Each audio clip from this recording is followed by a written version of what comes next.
की कृषि अर्थव्यवस्था में फसल उत्पादन के साथ साथ पशुपालन भी एक बहुत ही बड़ा योगदान रखता है। राज्य के कुल सकल घरेलू उत्पाद में 9.1% योगदान पशुपालन का रहता है। पश्चिमी राजस्थान की भौगोलिक एवं जलवायु परिस्थितियां विषम प्रकार की होने के कारण यहाँ पर वर्षा अपेक्षाकृत बहुत ही कम होती है, तो वहीं दूसरी तरफ भूमि का कटाव या मृदा अपरदन भी यहाँ की एक गंभीर समस्या है। ऐसी परिस्थितियों में यहाँ पर कृषि का कार्य करना किसानों के लिए अत्यंत कठिन है। और तो और आए दिनों यहाँ पर कृषकों को सूखे एवं अकाल का सामना भी करना पड़ता है। शुष्क एवं अर्ध शुष्क क्षेत्रों में पशुपालन व्यवसाय ने प्राकृतिक आपदाओं से बचाने के साथ साथ जोखिम कम करने तथा आजीविका में विविधता लाने में एक प्रमुख भूमिका अदा की है। आज इन क्षेत्रों में पशुधन उत्पादन को बढ़ावा देने के लिए एक महत्वपूर्ण बदलाव की आवश्यकता महसूस की जा रही है। पशुधन उत्पादन में सुधार लाया जाए और इसे आजीविका का माध्यम बनाया जाए तो कृषकों को काफी हद तक जोखिम से बचाया जा सकता है और इनकी आर्थिक एवं सामाजिक स्थिति में सुधार लाया जा सकता है। नागौर जिले के जायल और मेड़ता पंचायत समिति के कुल 12 गांवों में एक प्रायोगिक अध्ययन केंद्रीय शुष्क क्षेत्र अनुसंधान संस्थान जोधपुर, राजस्थान पशुधन विकास बोर्ड और ग्रामीण विकास ट्रस्ट के संयुक्त प्रयासों से किया जा रहा है। यह परियोजना राष्ट्रीय वर्षा सिंचित क्षेत्र प्राधिकरण योजना आयोग भारत सरकार द्वारा वित्त पोषित है। परियोजना का मुख्य उद्देश्य है जो पशुओं से आय बढ़ाना, पशुओं के लिए चारे की उपलब्धता बढ़ाना, पशुओं के स्वास्थ्य में सुधार करना और इस तरह से पशुओं के से जो भी उत्पाद बढ़ते हैं या पशुओं से जो आय बढ़ेगी और उससे किसान की आजीविका में सुधार करना, ये हमारा उद्देश्य है। इस परियोजना का मूल उद्देश्य चयनित 4 संकुलों में उचित पशुधन उत्पादन प्रणाली का विकास कर इसको प्रदर्शित करना एवं साथ ही कार्य क्षेत्र में चल रही चारा फसल उत्पादन प्रणाली को और मजबूत करना है ताकि पशुओं को खिलाने के लिए हरे चारे के उत्पादन को बढ़ाया जा सके। इसके अलावा पशुओं में उचित आहार प्रबंधन पर भी ध्यान देना है, इससे इनकी उत्पादकता में सुधार लाया जा सके। बढ़ती हुई पशु की संख्या को देखते हुए यहाँ पर जो पशुओं के लिए चारे की आवश्यकता है वो भी बढ़ती जा रही है।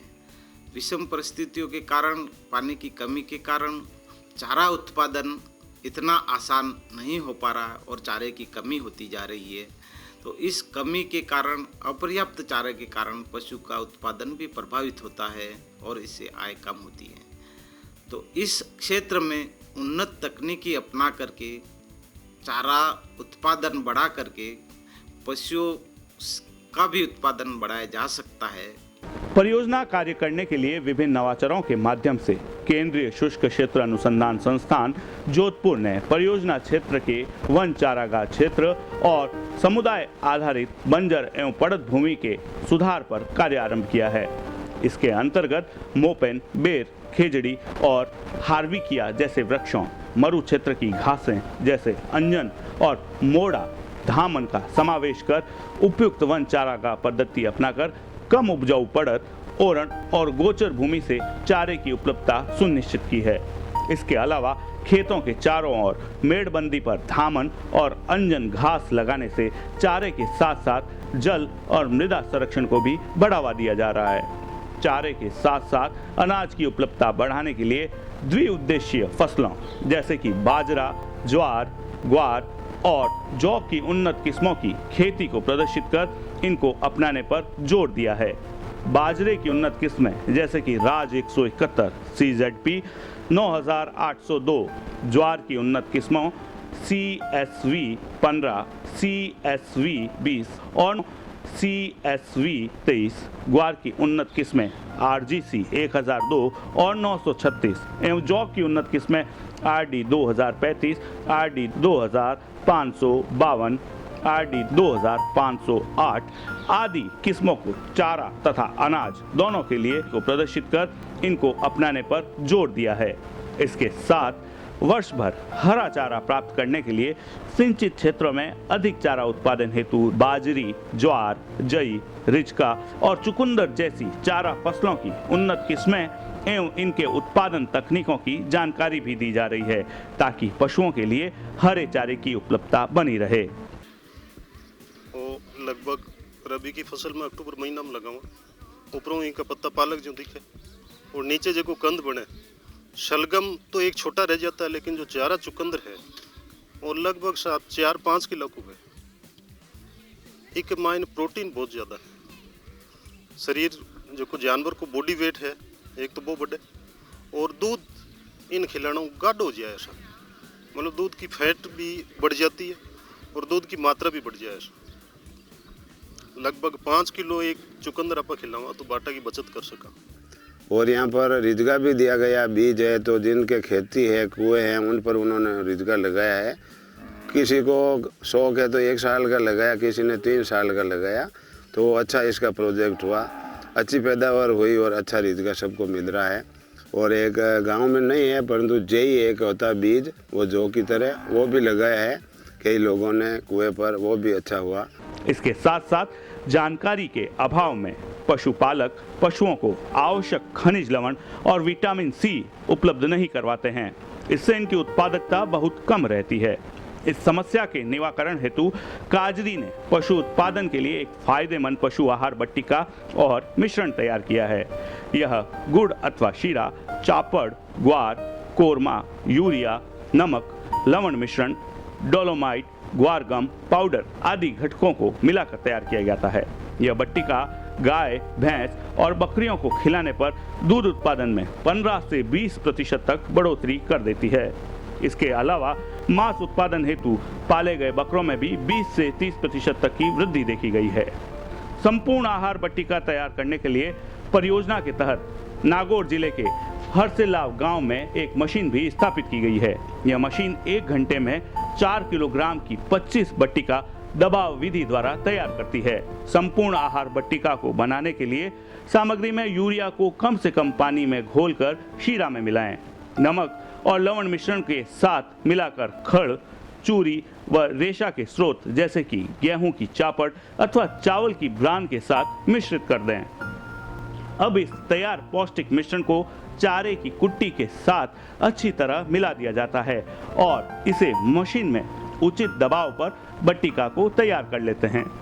संपूर्ण आहार बट्टिका बनाने के लिए जो सामग्री है वह इस प्रकार है। चारा 70%, वहीं पानी की जो मात्रा है वह 3.5%, वहीं बाटा 26.5%, गेहूं की चापड़ 10%, गुड़ 10%, ग्वार कोरमा 2.5%, यूरिया 1%, नमक 1%, डोलोमाइट भी 1% और खनिज लवण की मात्रा भी 1% इस मिश्रण में होनी चाहिए। इस तरह यह बट्टिका भूसे एवं चारे की गुणवत्ता को बढ़ा देती है। साथ ही पशुओं को आवश्यक खनिज तत्वों एवं नमक की आपूर्ति करने से पशु के स्वास्थ्य एवं उत्पादन में बढ़ोतरी भी होती है। ये सूखा चारा ने मिनरल मिक्सचर, डोलोमाइट, नमक, यूरिया, गुड़, गेहूं की चापड़, गंवार कोरमो, जो भी कुछ संतुलित है, जो को जानवर ना अपन चाहिए, संतुलित आहार में जकी चीज़ें चाहिए वह सब ये सूखा चारा में मिला और ये मशीन बट्टी निकाले से जकी बट्टियाँ निकली लगभग 4 किलो की बट्टी निकले सा और एक मायने जानवर ने जितनी चीज चाहिए जो जानवर की आवश्यकता है वह सगली चीज़ें की पूर्ति बट्टी हो जाए। इन बट्टिकाओं को एक स्थान से दूसरे स्थान पर परिवहन करने अथवा भंडारण करने में भी सुगमता रहती है। यूँ एक तो जानवर को दूध बढ़ियो है जो कि 5 किलो दूध दे रही है, आप बट्टी दिया बचे बा गाय 6 किलो दूध टाइम को देना शुरू करते हैं।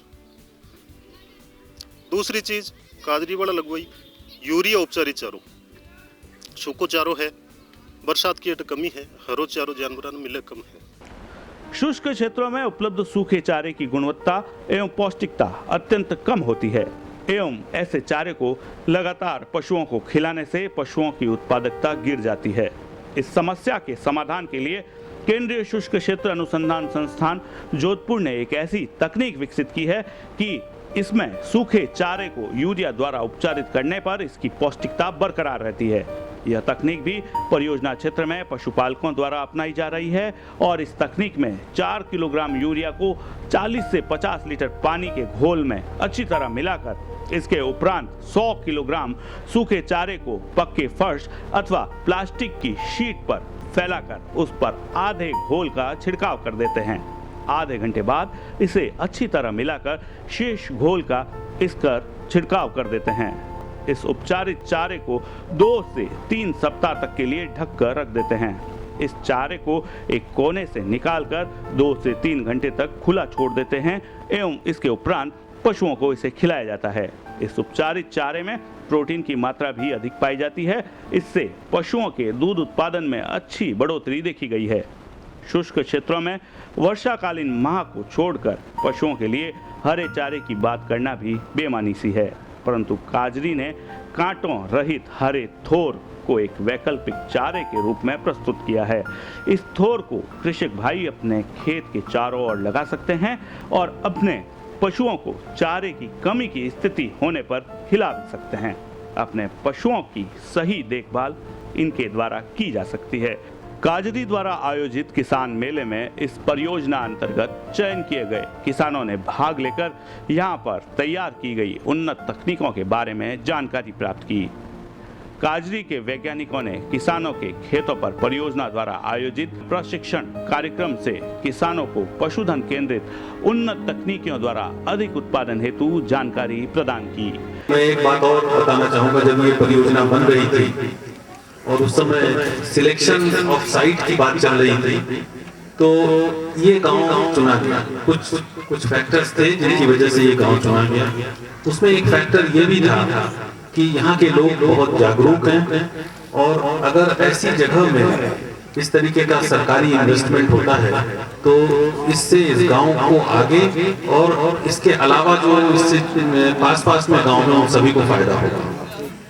उस दृष्टिकोण को ध्यान में रखते हुए चाहे वाटर कंजर्वेशन हो, चाहे फॉडर हो, चाहे लाइव स्टॉक के इंटरवेंशन हो, आपको दिए गए की उन्नत खेती करना, चारा फसलों के साथ साथ अनाज वाली फसलों की उन्नत खेती करना, इसके साथ ही पशुओं के लिए एक हमने भट्टिका तैयार की है, एक मिक्सचर तैयार किया, वो पशु को खिला करके उससे उनका उत्पादन और स्वास्थ्य कैसे सुधरता उसका अध्ययन करना। इसके साथ ही जो चारा अपना व्यर्थ जाता है उस व्यर्थ चारे को किस तरह से आप उसको उपचारित करके उसके प्रोटीन और उसकी गुणवत्ता बढ़ाएंगे। जैसे गेहूं का खाकला है, गेहूं का चारा है, बाजरे का खाकला है, इस तरह उनको किस तरह से उसका जो प्रोटीन और गुणवत्ता है उसको कैसे बढ़ाई जाए, उसको हम यूरिया से ट्रीटमेंट करके आपको प्रदर्शित करके उनको हमने खेत में काम कर रहे हैं उसको भी दिखाया जाए। आप लोगों का यदि कोई स्पेसिफिक विशेष मुद्दे हैं उनको भी हमारे जो विशेषज्ञ हैं वो सुनेंगे और इन्होंने अपना जो हम आप लोगों का क्षेत्र दिखाना है। अतः यह नारा सही चरितार्थ होता है कि सफल कृषक की यही पहचान, खेती पशुधन पर रहे ध्यान समान।